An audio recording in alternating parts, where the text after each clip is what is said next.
Magandang umaga po sa lahat. Ito po tayo ulit. Okay po ba ang ating gising?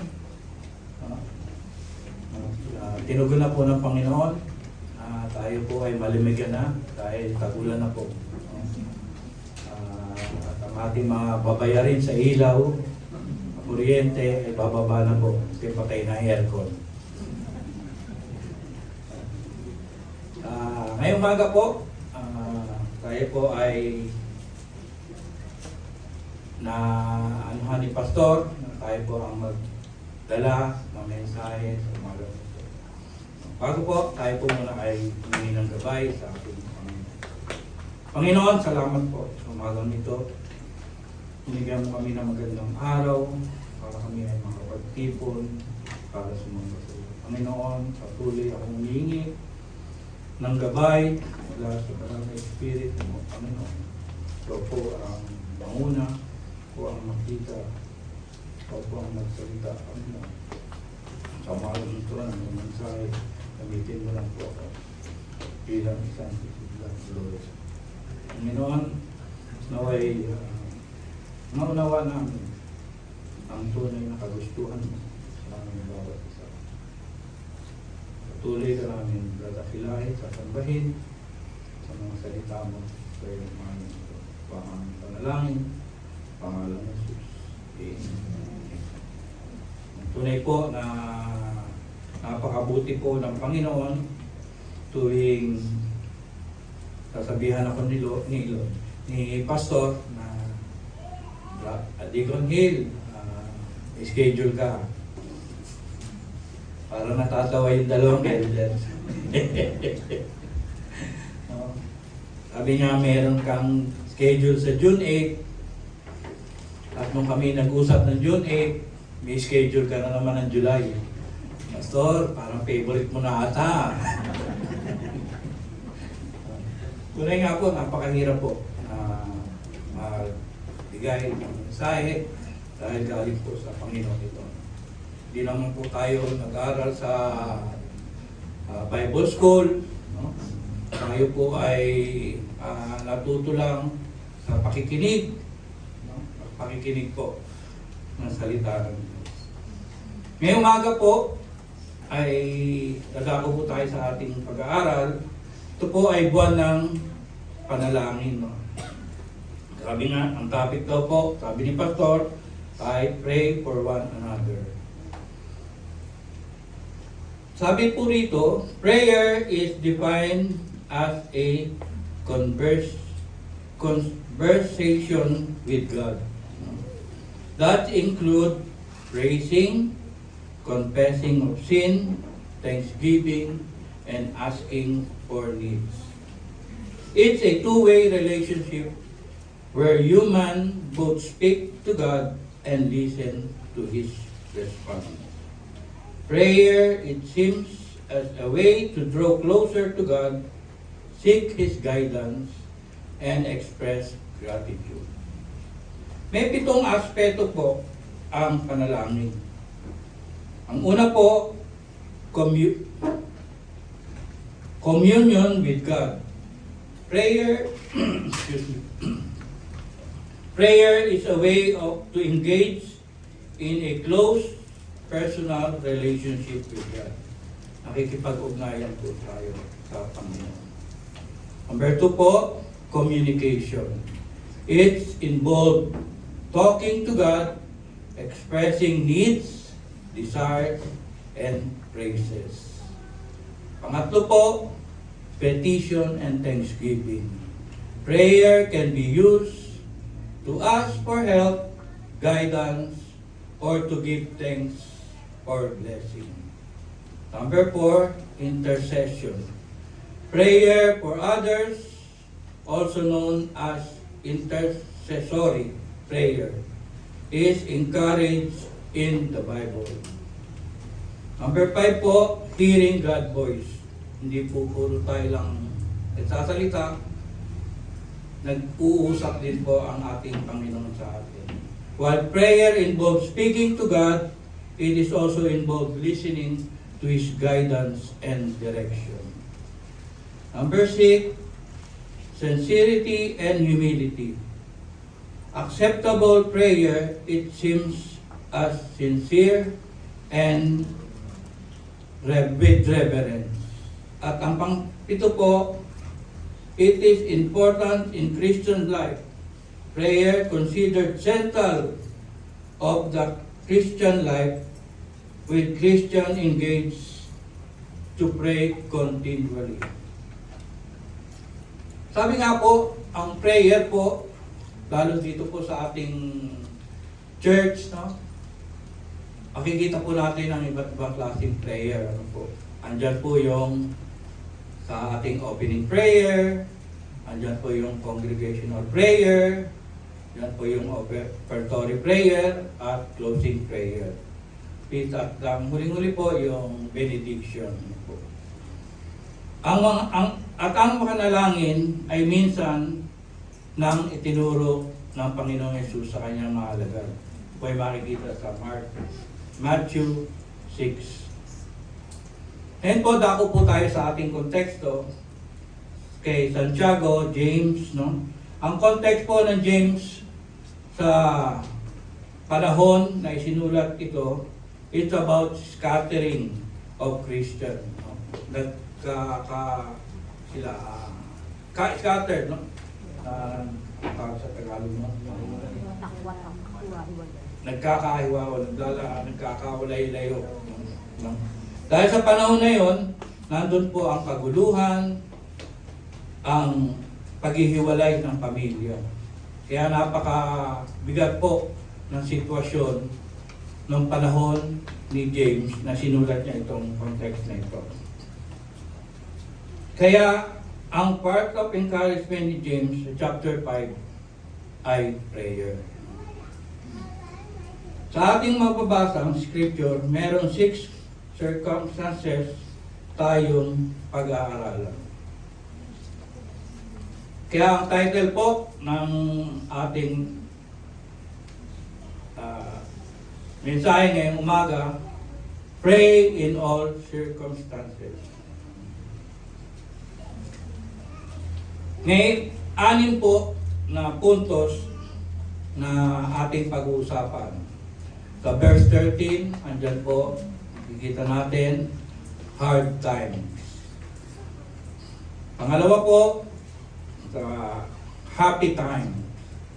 Pangatlo, health times. Pang-apat, hurting times. At panglima, hurting times and helping times. Then ang panghuli po ay hopeless time. At ito pong lahat na ito, ang comfort po na sinabi ni James ay pray. Lahat po yan puro panalangin.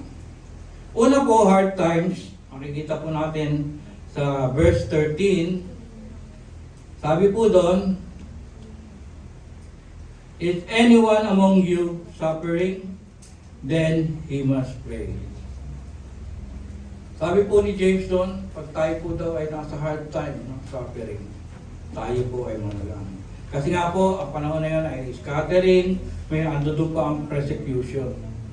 Panahon na ang sinabi ni James ito. Sabi nga pa ni Pastor, i-research mo yung diaspora. Research po natin, i-research ko po.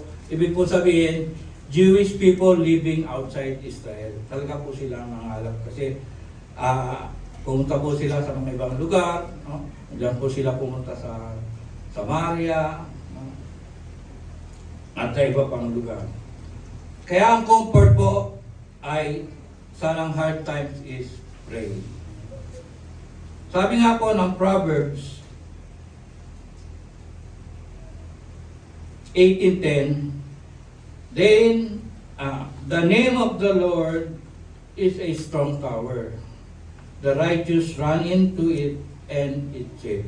Kung tayo daw po ay mananalangin, kung tayo po ay dumadanas ng kahit suffering or hard time, no? Andun po ang Panginoon, no? Siya po ay strong tower natin na malalapitan. At siya po ay ligtas po tayo sa Kanya. James encourage prayer and seek God's guidance and peace in times of trouble. And we face hard time, we must pray. Eh kung happy times po, wala pong problema. No po? Kasi happy. Pero sabi po dito, sa verse 13b, is anyone cheerful? He is to sing praises. Manalangin din po. Singing praises and prayer are the same. Lagi pong pagpapapuri yan sa ating Panginoon. Prayer or praises means gratitude and thanksgiving. Mas maganda sa isang mananampalataya ang laging nagpapasalamat sa panalangin dahil ito ang kinalulugan ng Diyos. Sabi ng 1 Thessalonians 5:16-18, rejoice always, pray without ceasing. In everything give thanks, for this is God's will for you and in Christ Jesus. Meron pong kwento na naman. May inutusan po ang Diyos, ang dalawang anghel. Siguro alam niyo na po itong kwento. Pinababa niya po yung dalawang anghel. Sabi nung sa anghel na una, angel 1, bumaba ka sa lupa, kunin mo lahat ang prayer request ng ating mga anak. Bumaba na nga po yung isang anghel. At doon sa pangalawang anghel, ang inutos niya, kunin mo lahat ang prayer of thanksgiving. Kaya yung dalawang anghel, bumaba sa lupa, kumuha ng lahat ng prayer request. Yung prayer request nung anghel na unang bumaba, panikpanaog sa langit. Panikpanaog sa langit. Talagang napakaraming prayer request ng tao. Panikpanaog. Pero yung isang angel, yung kukuha ng prayer of thanksgiving, ang bihira umakyat. Sabi ng Panginoon, wala ba nagpapasalamat?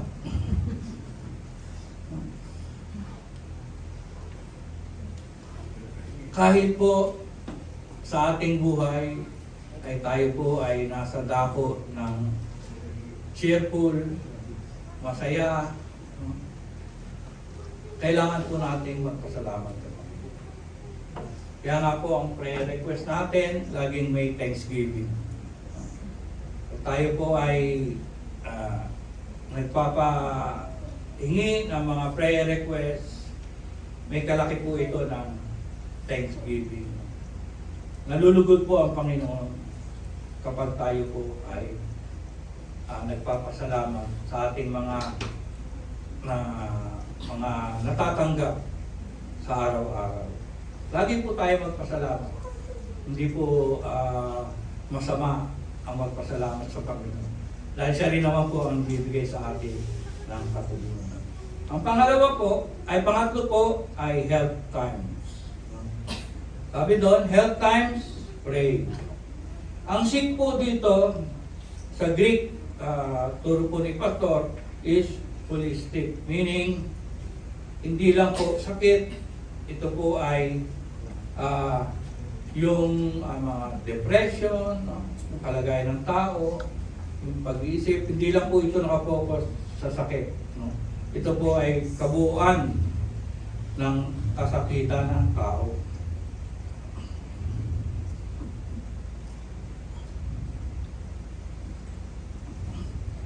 Ang sick po ito ay emotionally drained, fear, anxiety, depression. Kaya nalilit po sa practical na physical sickness. Ang isang tao, hindi natin alam ang pinagdadaanan. Makita natin siya, tatawa-tawa lang. No? Kita natin ang lalakas. No? Pero hindi natin alam yung kalooban niya. No? Minsan, nakaramdam na pala siya ng naguguluhan na sa kanya, no? Nalilid na sa depression, anxiety. Sabi nga po sa survey, no? Ang mga Gen Z, yung 18 to 24, sa Pilipino po, suffering from depression is 35%. Mas mataas po sa buong mundo. Ang buong mundo po ay 27% lang po ang depression. Pero dito po sa Pilipinas is 35%. No? At ang anxiety naman po ay 16%, mas mataas pa rin po sa global na 12%. Kaya ang mga tao po ngayon, patuloy po natin silang ipanalangin. No? Hindi lang po sa kanilang kasakitan, kundi kung ano po ang talagang nararamdaman ng tao. Napakagulo na po kasi ng politics. At ito naman po ay talagang mangyayari. No? Sabi nga ng Bible, ang mga bata magiging suwail na sa magulang, palasagot. Hindi natin alam yung mga bata na yan, iba na ho ang kaisipan nila. Hindi kagaya ng mga panahon namin. No? Laro-laro lang, no? Lalabas, basketball. No? Pagkatapos gutom, kakain. Mga bata po hindi na lumalabas eh. Puro, gano'n na. Kaya may nakita po ba kayong bata, puro gano'n lang ginagawa.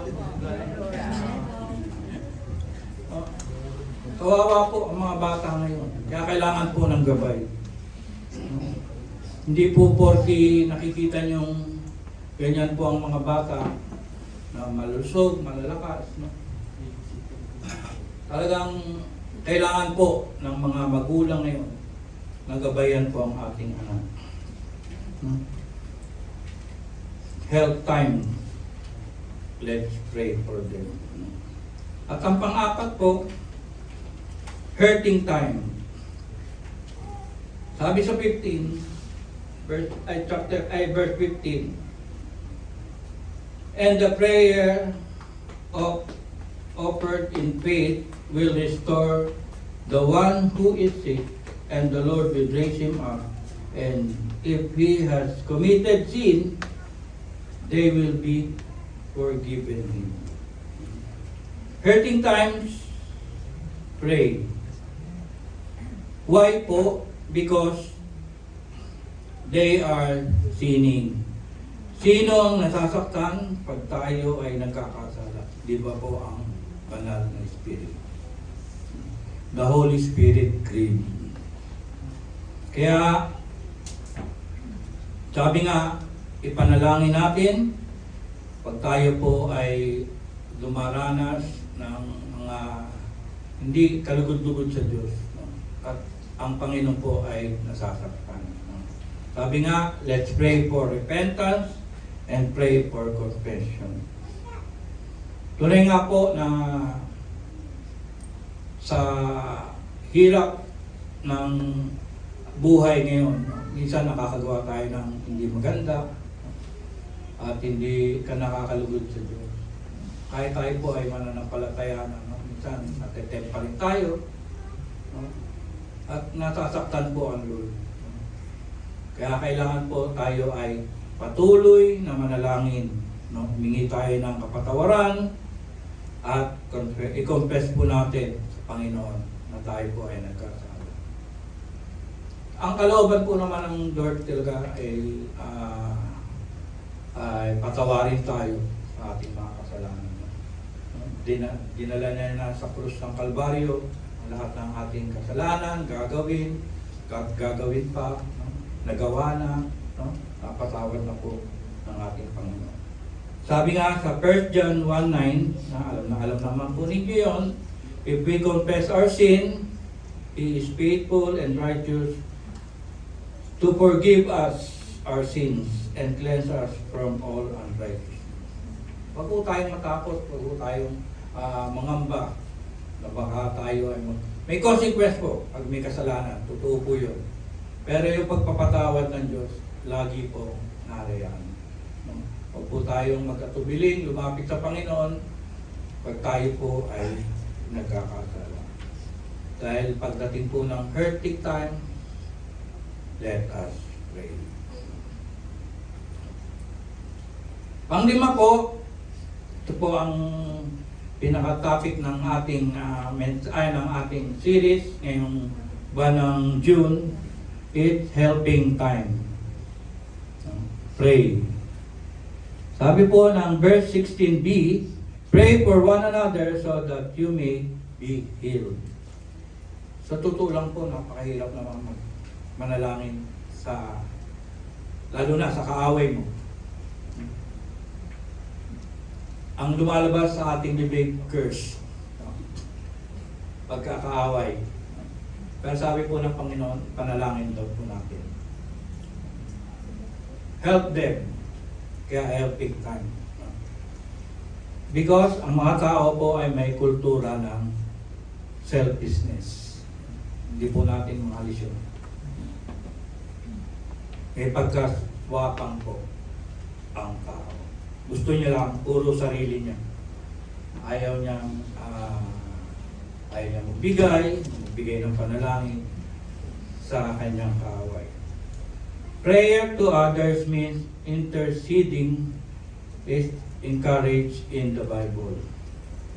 Interceding or intercessory means praying to God on behalf of others, asking for their needs and well-being to be met.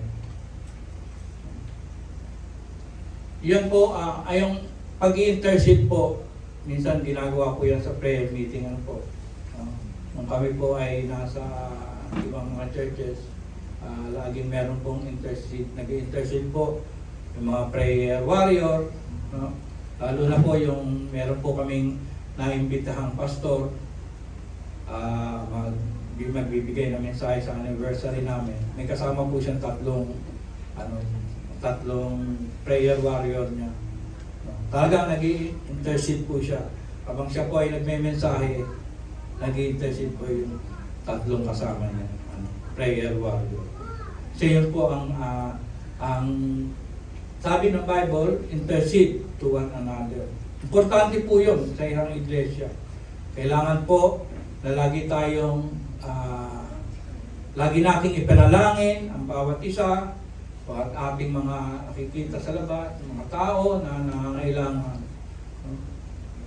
Maswerte po nga ang mga Kristiyano, di ba? Pag may nakakasalubong kayo, pagka may may mga tao kayo na kakilala nyo, di ba? Minsan sasabihin sa inyo, Brad o sister, pag-pray nyo naman ako. Pero sa Katoliko yun, bihira ko naririnig yun. Naging Katoliko rin po ako. Pero wala akong nakita. Kapatid, ipag-pray mo nga ako pagka ikaw ay nanambahan. Parang sa mga Kristiyano ko lang nakikita yon o kaugalian na siguro. Kasi alam nila na ang mga Kristiyano ay prayerful. At alam nila na ang mga Kristiyano ay tinutugon talaga ng Panginoon. Amen po ba ron? Amen. Amen. Sabi nga sa John 17, verse 6, dito po, pinag-pray po ng ating Panginoon Jesus ang kanyang disipulo. Basahin nyo na lang po ang buong John 17. At sa John 17:20, Jesus prayed for all believers. Tayo po, ipinalalangin din ng ating Panginoon sa Kristo. Ikaw ba, may oras kang manalangin sa ibang tao? Ito po kasi po ay kinalulugdan ng Panginoon. Ugaliin po natin na tayo po, sama po natin sa prayer ang ibang tao. Lalo na po yung kinainisan natin. Baguhin po ng Diyos ang puso niya. Kasi kung hindi natin sila dadalhin sa Panginoon, pagpe-pray sa Panginoon, lalo lang pong sasama ang kanilang mga ugali. At least, may nag-intercede sa kanila. Alam natin na gagawa ang Diyos sa kanila. Wala pong mahirap sa Panginoon. Dahil ang Diyos po natin ay answering God. Amen? Amen. Sa 1 Timothy 2:5, sabi po doon, for there is one God and one mediator between God and men. That man Jesus Christ, the true intercessory prayer seek glory, not our own. Huwag po natin kalimutan, pray for one another. At lastly po, ang hopeless time. Sa panahon kasi nga ni James, no, ginamit niya si Elijah. Kasi nakita natin kung paano manalangin si Elijah. Sa sitwasyon po ng panahon ng Kings, no, bababasa natin doon kung paano nanalangin si Elijah. Sabi nga dito, hindi umulan ng 3 taon at 6 na buwan. Sa atin mo siguro yun, magkagulo na tayo. Pero ginamit po ulit si Elijah para bumuhos po ang ulan. At siya po ay nanalangin sa kanyang Diyos. Dito po natin makikita, kahit hopeless po ang sitwasyon, pag tayo po ay nanalangin, may mangyayari po. Kasi ang Diyos natin ay Diyos ng katugunan. Kahit matagal po, siguro meron na po sa atin, ano, nananalangin na tingin natin, hopeless ka, no? Tagal na natin pinapanalangin. No? Lalo yung mga anak natin na matitigas ang ulo. No? Panginoon, ang tagal na nito. No? Parang hindi pa rin nagbabago. Sino kaya may diferensya? Ang Diyos o ikaw?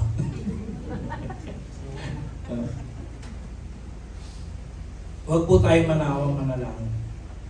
Lalo na po sa alam natin na imposible. No?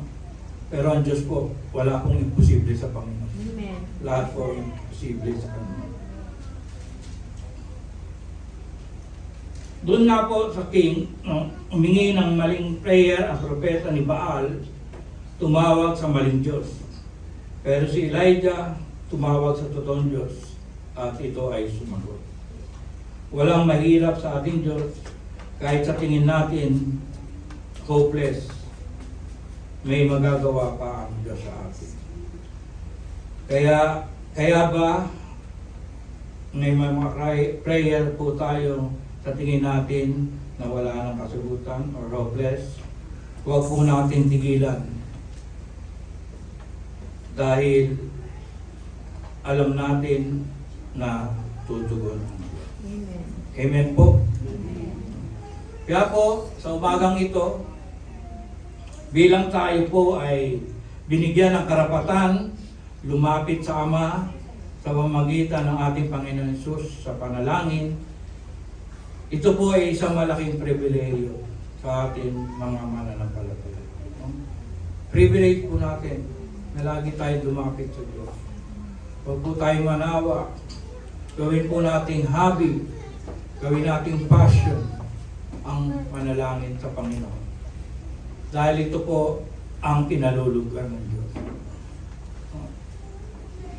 Bago po tayo mag-closing at bigay ng benediction. Sabi po ni Pastor, mag-grupo ulit tayo. Tayo po ay mananalangin. Binigyan po ng instruction ang ating Minister Head ng prayer kung ano po ang mga ipapanalangin. Naway sa umagang ito, tayo po ay nabuksan ang ating puso na kung anumang mga sitwasyon, sirkumstansya na dumating sa atin, tayo po ay lumapit sa ating Panginoon. Amen po? Amen. Amen po. Thank you po. Good morning po.